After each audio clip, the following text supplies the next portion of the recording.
السلام عليكم، الله يسعد مساكم جميع أوقاتكم. في ناس في مجتمعنا الله يهديهم ويصلحهم لأنفسهم.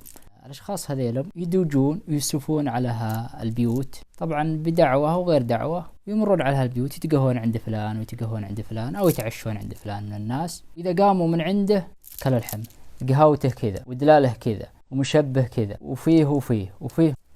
أنت تناظر وتستغرب بنفسك، ألا جودي عازمكم أو أنكم مثلا مريتوا وشفتوا هالسيارات وتقهوتوا عندي؟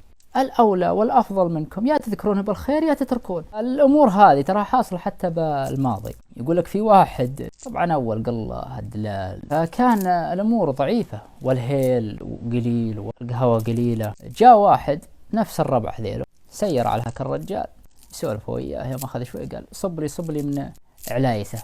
علايته يقصد دلته، يعني انها صغيرة وكذا دلت. هذاك الاجودي طيب بس القل ما يعذر برجال، قال صب لي من علايته. وقهوه ترى سمعت بنته، طبعا فيه قاطع قريب يسمعنا اللي بالمحرم، فسمعت كلامه وكتبتها كلابيات. طبعا هي على قولتهم جذعة صغيرة ولا لها بالشعر نهائيا، بس تحمست البنت. اي بنت ابوها عندها خط احمر لا تساوي، فلما شافت الوضع كذا ويسب دلالة ابوها رقعتها بهالكلابيات، تقول يضحك على دلتك يا ابوي، يرشف ويقول ما يواتي، معذبه زينه دنقور ودلالها اللي مصفاتي، ما حط ستلي دليل النور ولا صبحوها الرفاقاتي. طبعا الستلي اللي هو البريد، وتقول لا حط لا قليل النور، يعني ما عمره لا شب ولا شب ناره ولا جوها الرفاقات يصبحوه. فارقعتها بالابيات، ابوها مسمعها خخ عيب عيب عيب وسكتها، ما يبغى القصيدة تنتشر. فلو انتشرت القصيدة مصيبة. الله يرحمهم طبعا جميعا، القصة هذه قديمة الله يرحمهم جميعا، لا البنت ولا الشايب ولا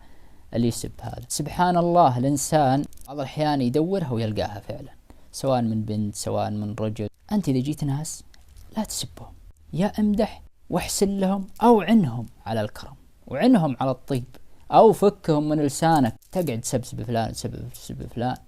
ممكن تجيك زيها الأبيات هذه تصير بجبينك يا ما تقوم الساعة، لا أحفادك ولا أحفاد أحفادك. فانتبه لوضعك.